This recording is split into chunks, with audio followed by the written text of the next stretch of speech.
Hi hello welcome to Raksha ఏవియాన్ show. It's our show. నేను మీ PVK Y Chandrika, advocate and family counsellor. ఇప్పుడు నేను మాట్లాడుతున్న విషయం కొంచెం సెన్సిటివ్ టాపిక్. ఇప్పుడు మొన్న ఢిల్లీలో ప్రొటెస్ట్ చేశారు. దాని మీద ప్లస్ మైనస్ రెండు కామెంట్స్ మనము వింటూనే ఉన్నాం. అంటే కొంతమంది జంజీకి ఫర్గా మాట్లాడుతున్నారు, కొంతమంది గవర్నమెంట్కి ఫర్గా మాట్లాడుతున్నారు. ఇక్కడ నేను మాట్లాడాల్సిన విషయం ఏంటి అంటే, జడ్జి చేసింది కరెక్టా కాదా అనేది నేను మాట్లాడటానికి ఇక్కడ లేనండి. ఇప్పుడు అది డిసైడ్ చేసేది కూడా మనం కాదు, ఎవరి విజ్ఞతకి వాళ్ళకే వదిలేయాల్సిన టాపిక్ అది. ఓకే, కానీ ఈ జడ్జి ఏదైతే చేసిందో దాన్ని మనం విశ్లేషించొద్దు. కానీ వాళ్ళు పెద్దవాళ్ళకి ఇవ్వాల్సిన వయసులో అట్లీస్ట్ పెద్దవాళ్ళకి ఇవ్వాల్సిన గౌరవ మర్యాదలు ఇవ్వలేకపోయారు. దానికి కనీసం వాళ్ళు సారీ అన్న మాట కూడా ఉపయోగించలేకపోయారు అనేది మాత్రం చాలా బాధాకరమైన విషయం. ప్రధానమంత్రి మోదీ గారు ఉన్నారు, ఆయన వయసు 75 సంవత్సరాలు.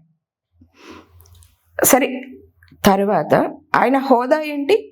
మనందరికీ ఆయన వరల్డ్ వైడ్గా రిప్రజెంటేటివ్, భారతదేశాన్ని రిప్రజెంట్ చేస్తున్న మనిషి ఆయన, ప్రధానమంత్రి అంటే. అవునా?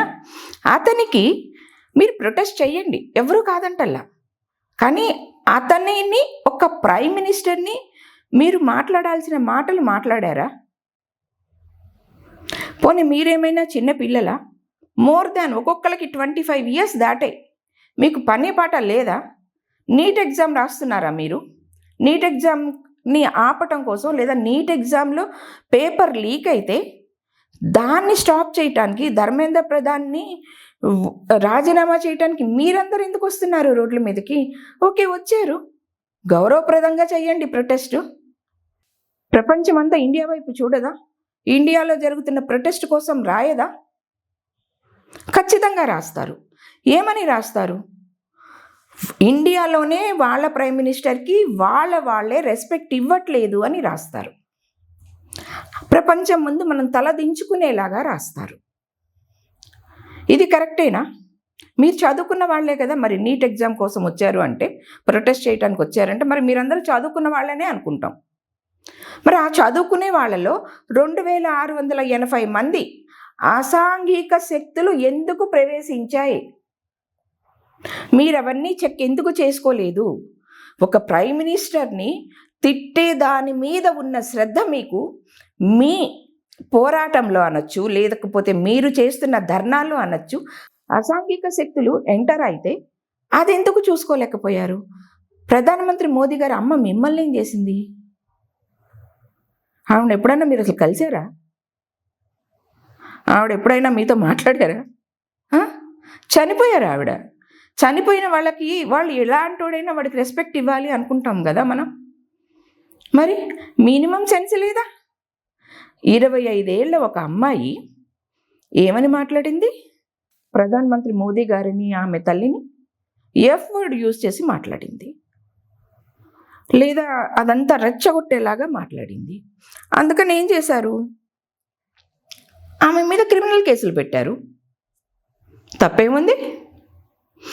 ఈరోజు బయటకు వచ్చి మీరు ఈ కాక్రోచ్ జనతా పార్టీ లీడరు ఎవరైతే ఉన్నారో ఆయన బయటకు వచ్చి, ఈరోజు సౌరవ్ దాస్ అనే ఆయన ఈరోజు బయటకు వచ్చి, ఆ 25 ఏళ్ల అమ్మాయి భవిష్యత్తు నాశనం అయిపోతుంది, ఆమె మీద క్రిమినల్ కేసులు పెట్టింది గవర్నమెంటు అని మాట్లాడుతున్నారు. ఒక అమ్మాయి భవిష్యత్తు నాశనం అయిన దానికే సౌరవ్ దాస్ అలా రియాక్ట్ అయితే, దేశ భవిష్యత్తుని, దేశ పరువు ప్రతిష్టలని ప్రపంచం ముందు పోగొట్టిన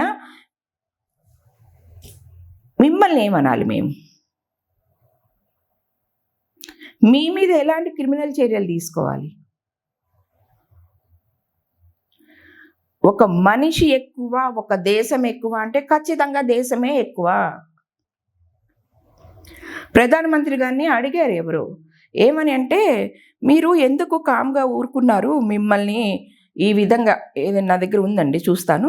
విలేకరు అడిగాడు అనమాట, ఏమని? అవతల వ్యక్తులు మీపై చాలా హేయమైన భాషను ఉపయోగిస్తున్నారు, ప్రధానమంత్రి పదవికి ఉన్న గౌరవాన్ని బట్టి ఈ వయసులో కూడా మీరు వాటిని భరిస్తున్నారు. అలాంటి వారికి మీ సమాధానం ఏంటి అని ఒక జర్నలిస్ట్ మోదీ గారిని అడిగారు. మరి నిజమే కదా, ఆయన వయసుకి ఆయన పడాల్సిన మాటలు కాదు, వాళ్ళమ్మని అనిపించాల్సిన మాటలు కాదు. దానికి ఆయన ఏమని సమాధానం చెప్పారంటే, వాళ్ళు ఎవరైతే ఈ జెన్జీ వాళ్ళు ఉన్నారో వీళ్ళు పుట్టుకతోనే బై బర్త్ వాళ్ళు గోల్డెన్ స్పూను, వాళ్ళ అమ్మా నాన్న బాగా చదువుకున్నారు, పెద్ద పెద్ద ఉద్యోగాలు చేస్తున్నారు, వీళ్ళని బాగా చదివిస్తున్నారు. బట్ నా తల్లిదండ్రులు చాలా పేద కుటుంబంలో వాళ్ళు, కాబట్టి నాకు మాటలు పడటం, అవమానాలని సహించటం, ఇవన్నీ చిన్నప్పటి నుంచే నాకు అలవాటు అయిపోయాయి. ఎందుకంటే నా తల్లిదండ్రులు రిచ్ కాదు, నేను సొంత కష్టంతో పైకి వచ్చాను. వాళ్ళలాగా తల్లిదండ్రుల యొక్క కష్టాన్ని తీసుకొని నేను ఈరోజు ప్రొటెస్టులు చెయ్యలేకపోతున్నాను అని చెప్పారనమాట. ఏమని చెప్పారంటే, మేము సామాన్య శ్రామికులం, పనిచేసేవాళ్ళం, ఒక పేద తల్లి కడుపున పుట్టిన వాళ్ళం, జీవితంలో ఎన్నో తిట్లు, విమర్శలు, అవమానాలను భరిస్తూ వాటిని ఎదుర్కొంటూ ఈ స్థాయికి చేరుకున్నాము. అందుకే అలాంటి వాళ్ళ విమర్శల గురించి నేను ప్రత్యేకంగా మాట్లాడి సమయాన్ని వృధా చెయ్యను అని చెప్పారు. ఇప్పుడు అర్థమైందా మీకు ఆయనకి ఉన్న తేడా? మీకు అమ్మా నాన్న సంపాదిస్తే తిని తిరగటం, గొడవలకి వెళ్ళటం, మళ్ళీ మీరు అరెస్ట్ అయితే మీ అమ్మ మీ నాన్న లాయర్ని తీసుకొని రావటం, మీకు బెయిల్ ఇప్పించటం, లేదా లాయర్ ఫీజులు కట్టి కోర్టుల చుట్టూ తిరగటం. మీ సమయం పాడు చేస్తారు, మీ అమ్మా నాన్న సమయం పాడు చేస్తారు, వాళ్ళ కష్టానికి మీరు విలువని ఇవ్వరు. కానీ ఆయన అలా కాదు, ఆయనకి సమయం విలువ తెలుసు, కష్టం విలువ తెలుసు. కాబట్టే ఎన్ని కుక్కలు మురిగినా ఏనుగు ఎలా అయితే చెల్లించదో, ఇప్పుడు కూడా ఈ జెన్జీ వాళ్ళు, ఈ సౌరవ్ దాస్ లాంటి వాళ్ళు ఎన్ని మాటలు మాట్లాడినా ఆయన పట్టించుకోరు. ఆయనకు అవసరం లేదు. ఆయనకు కావాల్సింది దేశాన్ని అభివృద్ధి చేయటం, దేశాన్ని ఒక పొజిషన్లో నిలబెట్టడం, ఇలాంటివే ఆయనకి కావాలి. చాలామంది అంటుంటారు కాంగ్రెస్ వస్తే బాగుంటుంది అది ఇదని. కాంగ్రెస్ వస్తే మీరు సేఫ్గా ట్రైన్లో జర్నీ చేయలేరు. ఇప్పటికి ఉన్న ముస్లిమ్స్ అరాచకాలు ఏవైతే భరిస్తున్నారో మీరు, ఎక్కువైపోతాయి. మొన్నటిదాకా వెస్ట్ బెంగాల్లో జరిగిన అరాచకాలు దేశం మొత్తం జరుగుతాయి. ఆ రోజు తెలుస్తుంది బీజేపీ విలువ, ప్రధానమంత్రి మోదీ యొక్క విలువ మీకు ఆ రోజు తెలుస్తుంది. అఫ్కోర్స్ ఇప్పుడు జరుగుతున్నాయి, నేను జరగట్లేదు అంటలేదు, కానీ తక్కువగా జరుగుతున్నాయి. ఇదివరకు మీద కంపేర్ చేస్తే చాలా తక్కువగా జరుగుతున్నాయి. వక్త్ ల్యాండ్ అమెండ్మెంట్ తీసుకురానప్పుడు ఏ ఇల్లు కనిపిస్తే ఆ ఇంటి మీద ఇది వక్త్ ల్యాండ్ అని చెప్పి అలా వేసేసేవాళ్ళు. వక్త్ ల్యాండ్లో ఉన్న దానిలో మోర్ దాన్ 50% వక్త్ ల్యాండ్స్కి పేపర్స్ లేవు. అన్యాయంగా ప్రజల దగ్గర నుంచి లాక్కున్నదే.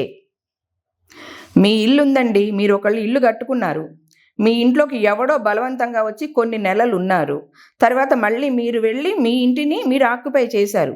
అప్పుడు ఆ ఇల్లు ఎవరిదండి? మీద బలవంతంగా కొన్ని నెలలు ఉన్న ఆ మనుషులదా? మీదే.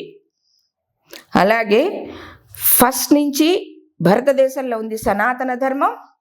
సనాతన ధర్మానికి సంబంధించిన రాజులు వాళ్ళే పరిపాలించారు.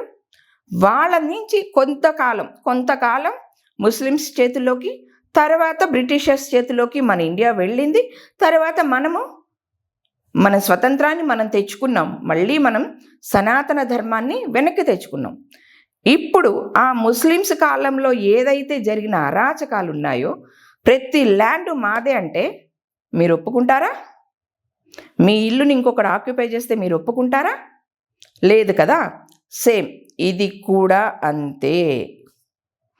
కాబట్టి నేను చెప్తుంది ఏంటి అంటే, బీజేపీలో అందరూ మంచి వాళ్ళని నేను అన్ను, ఉన్నారు దానిలో కూడా. కానీ కంపేర్ చేస్తే కాంగ్రెస్ మీద బీజేపీ బెటర్. గుడ్డి కంటే మెల్ల మేలు అంటారు కదా, అలా. అది మనందరం ఆలోచించుకోగలిగితే ఈ జంజీలకి సపోర్ట్ చేసే వాళ్ళు కూడా ఆలోచించుకోగలిగితే బాగుంటుంది అని నా అభిప్రాయం. జై హింద్, జై భారత్.